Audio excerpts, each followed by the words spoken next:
कहानी की शुरुआत में हमें पता चलता है कि भविष्य में जेलों में बंद कैदियों पर होने वाला खर्चा बचाने के लिए सरकारें कैदियों को सुनसान आइलैंड्स पर मरने के लिए छोड़ने लगेंगी। ऐसे ही एक आइलैंड पर लगभग 500 कैदियों को इतने कम खाने के साथ छोड़ दिया गया कि वो जिंदा रहने के लिए एक दूसरे का शिकार करने के लिए मजबूर हो गए। फिल्म की शुरुआत होती है एक सर्द पहाड़ी इलाके से, जहाँ जिलिन नाम का एक आदमी रुकने का ठिकाना ढूंढ रहा था। थोड़ा चलने के बाद उसका पैर मुड़ गया और वो एक जमी हुई नदी में गिरकर फिसलने लगा। जैसे तैसे वो बाहर निकला और आगे बढ़ना जारी रखा। थोड़ी देर बाद जब उसे बहुत थकावट महसूस हुई तो वो एक पत्थर पर बैठकर अपने अतीत के ख्यालों में खो गया। जिलिन 6 लोगों के खून के जुर्म में उम्र कैद की सजा काट रहा था। एक दिन उसे जेल के गवर्नर ने बुलाकर पूछा कि उसका सपना क्या है। उसके साथ के सभी कैदियों से भी यही सवाल पूछा जा रहा था। कोई समुद्र देखना चाहता था तो किसी को बस अपने परिवार से मिलना था। ओबेजियान नाम के एक कैदी ने तो यही कह दिया कि मैं तो जेल का गवर्नर बनना चाहता हूँ, बना दो। गवर्नर ने उन्हें बताया कि एक प्रोजेक्ट के तहत उन्हें दूर की एक जेल में भेजा जाएगा। कुछ देर बाद गवर्नर ने सभी कैदियों को एक शिप में चढ़ने के ऑर्डर्स दिए। जहाज में भी जेल की तरह सबको अलग अलग सेल्स में बंद कर दिया गया। लेकिन ओबेजियान बिना बात ही सबका लीडर बनने की कोशिश कर रहा था और अपना दबदबा बनाने के लिए उसने एक आदमी को मार भी दिया। जहाज के निकलने पर सभी कैदी बहुत घबराए हुए थे कि शायद उन सबको समंदर के बीच में ही मार दिया जाएगा। घबराहट और स्ट्रेस में कई कैदी आपस में एक दूसरे से लड़ने लगे। ये सब देखकर जिलिन को सीपा की एक बात याद आई। सीपा को एक दिमागी बीमारी थी और वो दीवार पर अजीबोगरीब चीजें बनाकर कुछ न कुछ बकता ही रहता था। लेकिन उस दिन उसने कहा था कि अब तो नर्क में भी जगह नहीं बची, इसलिए उन जैसे लोगों को उससे भी बेकार जगह जाना पड़ेगा। जिलिन को लगा था कि ये भी फालतू बकवास है, लेकिन मौजूदा हालात देखकर अब उसे ये हकीकत लग रही थी। कुछ देर बाद सब शांत हो गए, लेकिन सफर के बीच ही एक गैंग अपने सेल से निकलकर अपने एक साथी को ढूंढने लगी। ओबेजियान ने उससे समझौते का नाटक करके मौका मिलते ही उसे मार डाला। इसके बाद कैदियों के दोनों गुट आपस में भिड़ गए। जल्द ही गार्ड्स ने आकर कुछ फायर किए और लड़ाई रोक दी। उन्होंने कैदियों के पास स्लीपिंग गैस के गोले भी फेंक दिए ताकि आगे के रास्ते में आराम से सोते रहें। आखिरकार वो सब एक सुनसान आइलैंड पर पहुँचे, जहाँ सभी कैदियों को एक नंबर देकर हथकड़ी बांधी हुई थी। वहाँ मिस्टर ओलाफसन और मार्टा आए, जो टेरा नोवा प्रोजेक्ट के हेड थे। क्योंकि दुनिया के ज्यादातर देशों ने अब फांसी की सजा को बंद कर दिया था, तो अब कैदियों को रखने के लिए जगह कम पड़ रही थी। इसीलिए रशिया की सरकार ने टेरा नोवा प्रोजेक्ट की शुरुआत की है। अब से वो जेल में नहीं होंगे, लेकिन उनके गुलाम बनकर रहेंगे। उनकी जरूरत के लिए 3 महीने का राशन वहाँ मौजूद था। सैटेलाइट्स की मदद से उन पर हर पल नजर रखी जा रही थी। अगर उनकी कोई मांग हो तो वो समुद्र में बने कम्युनिकेशन सिस्टम का लाल बटन दबा सकते हैं। अगर हरी बत्ती आई तो मतलब उनकी डिमांड मान ली गई है, वरना भूल जाओ। ओबेजियान नजर रखे जाने के विरोध में पत्थर फेंकने लगा, लेकिन गार्ड्स ने बंदूकें दिखाकर सबको शांत कर दिया। मार्ता ने उन्हें बताया कि उसी कम्युनिकेशन सिस्टम के जरिए वो प्रोजेक्ट छोड़कर जा भी सकते हैं। उन्हें बस अपना नाम और जाने की वजह बतानी होगी, फिर उन्हें वापस जेल में शिफ्ट कर दिया जाएगा। जाने से पहले गार्ड्स ने सभी चाबियां मिलाकर फेंक दी, जो सबके नंबर के हिसाब से हथकड़ी खोलेंगी। सभी कैदी चाबी लेने ऐसे लपके जैसे गोलगप्पे देखकर लड़कियां। जिलिन और सीपा साइड में खड़े होकर गिरी हुई चाबियां इकट्ठा करने लगे। तभी एक गैंग ने गार्ड्स के बचे हुए हथियार उठाकर बाकियों पर हमला बोल दिया। हथियारों के दम पर एली की गैंग ने एक बार तो दूसरे गुट को दबा लिया, लेकिन जल्द ही बाकी कैदियों ने जवाबी हमला कर दिया।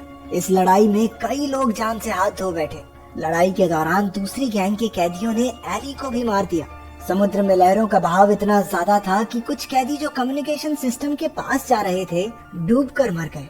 बाकी बचे कैदी स्टोर में जाकर सामान बांटने लगे। जिलिन ने जल्दी से एक जैकेट उठाई और जरूरत का सामान पैक करके वहाँ से जाने लगा। सीपा ने हिसाब लगाया कि ये खाना 3 महीने तक तो बिल्कुल नहीं चलेगा। इसके बाद जिलिन उस जगह को छोड़कर अपने रास्ते निकल पड़ा और हम उस जगह पहुँच गए जहाँ से कहानी की शुरुआत हुई थी। वो एक ठिकाना ढूंढकर आराम करने बैठा और अपने परिवार की तस्वीर देखते हुए उन्हें याद करने लगा। बेचारा जिलिन आंखों में आंसू लिए वहीं सो गया। थोड़ी देर बाद उसे कुछ आवाज सुनाई थी। उसने देखा कि कैदियों के खाने में तो चूहे भरे हुए थे। तभी बारिश होने लगी तो उसने एक छोटी सी चट्टान के नीचे अपना अड्डा जमा लिया। उसने आग जलाकर थोड़ा पानी गर्म किया और बारिश के रुकने का इंतजार करने लगा। बारिश बंद होने के बाद उसने एक पक्षी का शिकार किया और उसे पकाकर खाने लगा। तभी सीपा भी वहाँ आ पहुँचा। उसने जिलिन का चाकू चुराने की कोशिश की, लेकिन उसने ये पहले ही देख लिया था। सीपा ने खाने का स्वाद बढ़ाने के लिए उसे थोड़ा नमक दिया, तो जिलिन ने भी अपने शिकार को उससे बांटना सही समझा।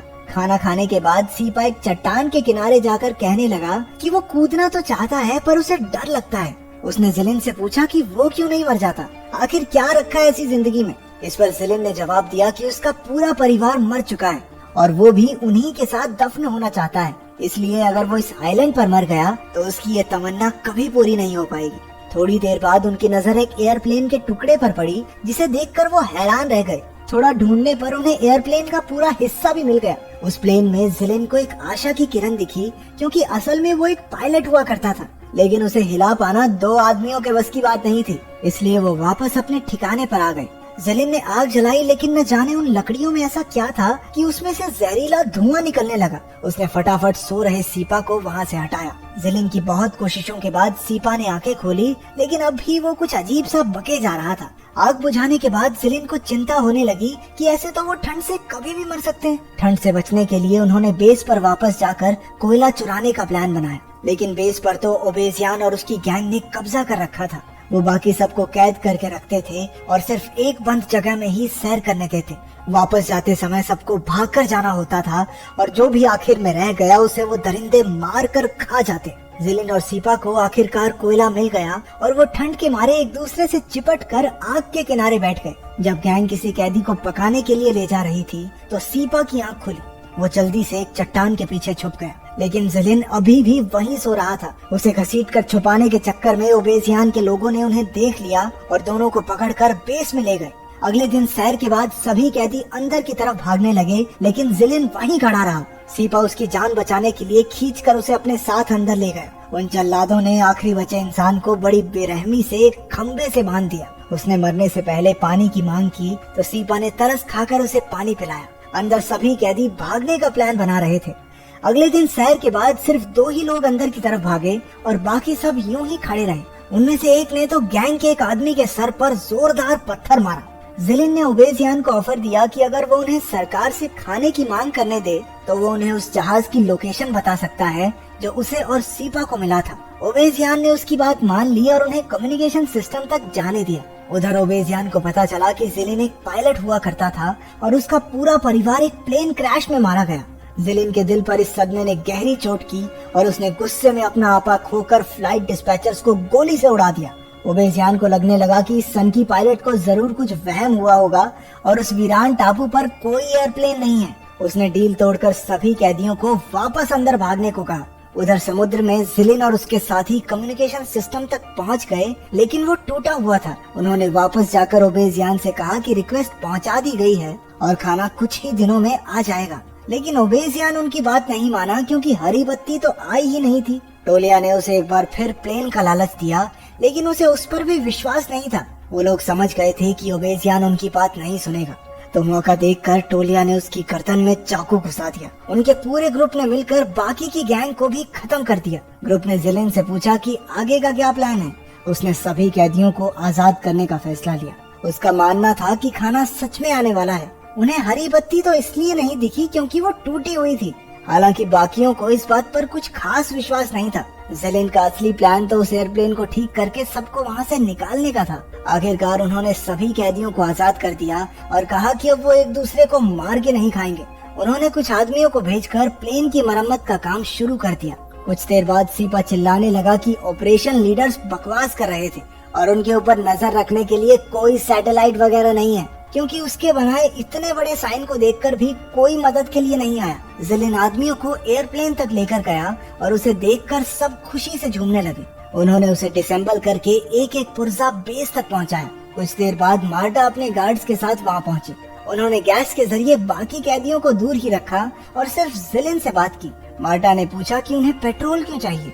जिलिन ने बहाना लगाते हुए कहा पावर जनरेटर्स के लिए, जबकि असलियत में उन्हें प्लेन उड़ाने के लिए फ्यूल की जरूरत थी। उनकी बातचीत के दौरान जिलिन समझ गया कि उन्होंने उन पर नजर रखने के लिए कोई थर्मल सैटेलाइट नहीं लगा रखी, क्योंकि वो नहीं जानते थे कि टापू पर कितने कैदी जिंदा हैं। उसने उन्हें बताया कि कई कैदी बीमार हैं, लेकिन कोई भी प्रोजेक्ट छोड़कर वापस जेल नहीं जाना चाहता। उनसे जरूरत का सामान लेकर उनके जाने के बाद जिलिन ने जल्दी से प्लेन में फ्यूल डालकर देखा। खुशकिस्मती से वो काम कर रहा था। कुछ ही देर में मार्टा ने आइलैंड पर अमेरिकन कैदियों को गार्ड्स बनाकर भेज दिया। जिलिन ने उनके लीडर से हाथ मिलाने की कोशिश की, लेकिन उसने बिना बात जिलिन पर हमला कर दिया। दोनों तरफ के कैदियों में जोरदार लड़ाई शुरू हो गई। जैसे तैसे सीपा जिलिन को बचाकर दूसरी तरफ ले आया। जिलिन के ग्रुप ने मिलकर अमेरिकन कैदियों के लीडर को मार गिराया। चारों ओर भयंकर मार काट होने लगी। प्रोजेक्ट के हेड्स ने इस पर नजर रखी हुई थी। जब उन्हें लगा कि 40% से ज्यादा कैदी मर चुके हैं, तो उन्होंने कोड नेकेड आइलैंड लागू कर दिया। उन्होंने कई गार्ड्स भेजकर बचे हुए कैदियों को मारने के लिए आइलैंड में भारी बमबारी शुरू कर दी। किसी तरह 4 कैदी छिपते छिपाते बच गए थे, जिलिन, सीपा, अर्शनॉफ और टोलिया। उन्होंने मिलकर प्लेन बाहर निकाला, लेकिन चढ़ने से पहले ही सीपा उन्हें अलविदा कहकर चट्टानों से कूदने चला गया। अब उसे किसी चीज से डर नहीं लगता था। बाकी 3 प्लेन में बैठे और जिलिन उसे उड़ाने में कामयाब भी हो गया। कभी गार्ड्स ने जोरदार गोलीबारी शुरू कर दी। जिलिन ने बचने की काफी कोशिश की, लेकिन बदकिस्मती से उसके दोनों साथी इस फायरिंग में मारे गए। सिर्फ जिलिन अकेला अपनी जान बचाकर उस आइलैंड